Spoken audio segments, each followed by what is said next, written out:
सबसे तेज रफ्तार दुआओं की होती है। सबसे तेज रफ्तार दुआओं की होती है, क्योंकि वो जुबान पे आने से पहले भगवान तक पहुंच जाती है। हमें हमेशा अपने दूसरों के साथ इंसानियत के नाते अच्छा व्यवहार करना चाहिए। हमें कभी ये नहीं सोचना चाहिए कि हम इस पावर पे हैं, हम इस कुर्सी पे हैं, हम इस ओहदे पे हैं, या पावर या कुर्सी ही नहीं, रिश्ते, कि हम इससे रिश्ते में बड़े हैं तो हम कुछ भी कर सकते हैं। जी नहीं, असली इंसान और असली भक्ति वही होती है जब आप दूसरों को इंसान समझकर इंसानियत के नाते प्यार से, अच्छे व्यवहार से उसको डील करें, उसके साथ व्यवहार करें। ना जाने किस भेष में नारायण आपके सामने आ जाएं और आप पहचान भी ना पाएं और आपको लगे कि मैं तो बहुत भक्ति करता हूं।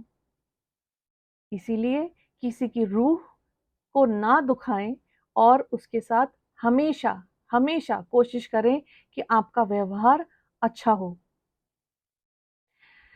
मुझे एक कहानी याद आती है श्री गणेश जी की, जो एक बार एक सेठ जी के खेत से गुजर रहे थे। अब चलते चलते उन्होंने वहां से कुछ दाने अनाज के तोड़ लिए। तोड़ तो लिए, लेकिन तोड़ने के बाद उनको बहुत पछतावा हुआ कि मैंने तो इसके खेत से इससे बिना पूछे 12 दाने तोड़ लिए हैं, तो ये तो चोरी हुई। फिर उन्होंने प्रण लिया कि मैं अपनी इस चोरी का पश्चाताप करूंगा। पश्चाताप कैसे करेंगे? तो उन्होंने सोचा कि मैं क्यों ना इस सेठ के घर में 12 साल इसकी नौकरी करके इसका कर्जा चुकाऊं। तो उन्होंने सेठ जी के घर 12 साल की नौकरी पकड़ ली। अब जब नौकरी पकड़ ली, उनके घर नौकर की तरह काम करने लगे। जब काम करने लगे तो उन्होंने एक दिन देखा कि सेठ की सेठानी जो थी वो राख से हाथ धो रही थी। तो गणेश जी उनके पास गए और उन्होंने कहा कि आप राख से ना हाथ धोएं, और उन्होंने उनके हाथ से राख लेके उनके हाथ में मिट्टी थमा दी कि आप मिट्टी से हाथ धोएं। अब नौकर ऐसा व्यवहार करे, ये सेठानी को मंजूर ना हुआ। वो फटाफट सेठ जी के पास गई और उन्होंने कहा कि ये किस तरह का नौकर रखा है आपने, ये मेरे हाथ से राख लेकर इसने मेरे हाथ में मिट्टी थमा दी कि आप इससे हाथ धो। तो सेठ जी ने नौकर से पूछा कि भाई तुमने ऐसा क्यों किया? तो नौकर ने आगे से जवाब दिया कि सेठ जी, मैंने तो इनका भला सोचा। मैंने सोचा कि अगर ये राख से हाथ धोएंगी तो घर से लक्ष्मी जाएगी। जब हम राख से हाथ धोते हैं तो घर से लक्ष्मी जाती है, तो इसीलिए मैंने इनको मिट्टी दे दी कि मिट्टी से हाथ धोएंगी तो लक्ष्मी घर में आती है। तो सेठ जी ने कहा लड़का है तो समझदार, चलो जी, बात खत्म हुई। थोड़े दिनों के बाद कुंभ का मेला लगा। सेठ जी ने नौकर को बुला के आदेश दिया कि तुम सेठानी जी को ले जाकर इनको वहां पे कुंभ के मेले में स्नान करा लाओ। अब वो सेठानी जी को कुंभ के मेले में ले गए। सेठानी जी किनारे में बैठ के थोड़ा थोड़ा पानी अपने ऊपर डाल के छींटे दे के वो नहा रही थी। तो गणेश जी पीछे से आए, उन्होंने नजारा देखा, उन्होंने उनका हाथ थामा और आगे ले जाके डुबकी लगवा दी। अब सेठानी जी को फिर बड़ा गुस्सा आया कि इस नौकर की हिम्मत कैसे हुई कि मुझे उठा के ये लेके गया और इसने आगे ले जाके मुझे डुबकी लगवा दी। घर आकर उन्होंने सेठ जी से फिर शिकायत करी कि किस तरह का नौकर रखा है आपने, इसकी जरूरत कैसे हुई कि मुझे उठा के वहां लेके गया, डुबकी लगवाई इसने मेरे को। चलो जी, उन्होंने नौकर को बुलाया, नौकर से पूछा कि तुम्हारी हिम्मत कैसे हुई। तो उस नौकर यानी गणेश जी जो थे, उन्होंने उनको जवाब दिया कि सेठ जी, ये बैठी गंदे पानी में नहा रही थी।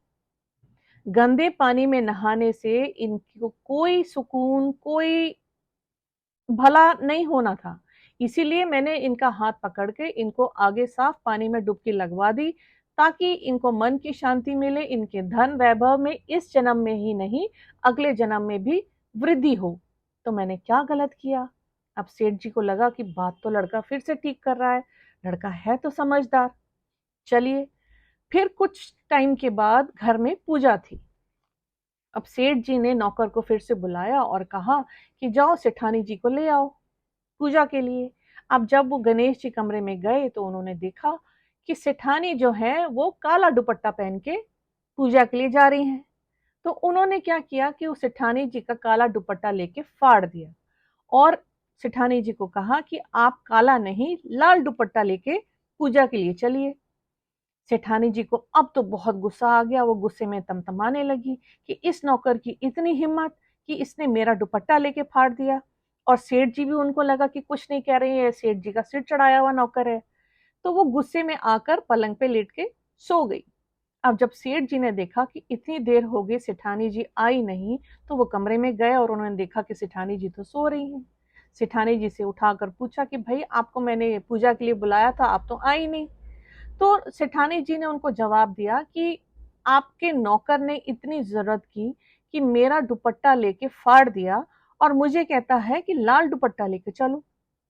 जब नौकर से पूछा गया तो नौकर ने कहा कि भाई पूजा में या किसी भी शुभ काम में काले रंग के कपड़े नहीं पहने जाते, तो इसीलिए मैंने सेठानी जी का काला दुपट्टा लेके फाड़ दिया और लाल दुपट्टा इनको कहा, ताकि पूजा में शगुन हो, शुभ हो, आप जो पूजा कर रहे हैं उस वो शुभ हो आप सबके लिए। अब सेठ जी को लगा कि नौकर फिर से बात तो सही कर रहा है। अच्छा जी, चलो जी, सेठानी जी को तैयार करवा के पूजा में बैठे। अब पूजा के लिए जो पुजारी जी आए थे उन्होंने कहा कि भाई आप तो गणेश जी की मूर्ति ही नहीं लाए हैं। अब जब गणेश जी की मूर्ति की ढूंढ मची तो साक्षात गणेश जी उनके घर में थे। तो गणेश जी ने कहा कि मैं यहाँ बैठ जाता हूँ। अब तो सेठ जी के गुस्से का ठिकाना नहीं रहा कि अब तक तो ये सेठानी जी के साथ बदतमीजी करता था, मजाक करता था, अब ये मेरे साथ भी शुरू हो गया है। अब उन्होंने कहा कि भाई तुम इस तरह की बातें क्यों कर रहे हो, तुम कैसे यहाँ बैठ सकते हो।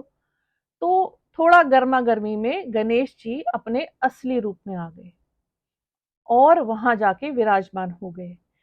पूजा खत्म होते ही गणेश जी अंतर ध्यान हो गए।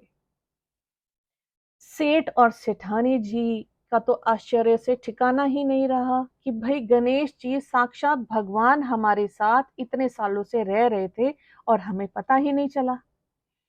फिर गणेश जी ने सेठ जी के सपने में आके सारी कथा सुनाई कि कैसे उन्होंने उनके खेत से 12 अनाज के दाने तोड़ लिए थे, फिर उन्होंने प्रण लिया और जो भी था, इस तरह से वो उनके घर में नौकर बन के अपना पश्चाताप करने के लिए आए थे। तो देखिए, हम सेठ और सेठानी जी को पता नहीं चला कि उनके साथ गणेश जी, साक्षात गणेश जी उनके घर में उनके साथ रह रहे थे, उनकी जो गलतियां हो रही थी उसको सुधार कर रहे थे। और वो अनजान लोग हमेशा उसको नौकर की तरह कि इस नौकर की ऐसी जरूरत कैसे, इसने मेरे हाथ से दुपट्टा ले लिया, इसने ये कर दिया, इसने वो कर दिया, वो उसके नुक्स निकाले जा रही थी। और आखिर में क्या हुआ कि वो साक्षात भगवान थे जो उनके घर में उनके साथ रह रहे थे। इसीलिए इसीलिए हमें हर किसी के साथ अच्छा व्यवहार, अच्छा बिहेवियर, इस उम्मीद से नहीं कि भगवान जी हमारे साथ रहने आएंगे। ना जाने कब किसकी दुआ, किसके मन से निकली हुई अच्छी दुआ हमारे किस काम आ जाए, हमें नहीं मालूम। और वहीं हम लाख अच्छे हों, अगर हम किसी का दिल दुखा देते हैं, उसको अंदर तक चोट पहुंचा देते हैं, तो उसकी निकली हुई आह किसी अच्छे भले इंसान का जला के राख कर देती है। इसीलिए लोगों की दुआओं में शामिल होए, लोगों की दुआएं लें, दुआएं बटोरें, उनकी आहें नहीं। Have a nice day.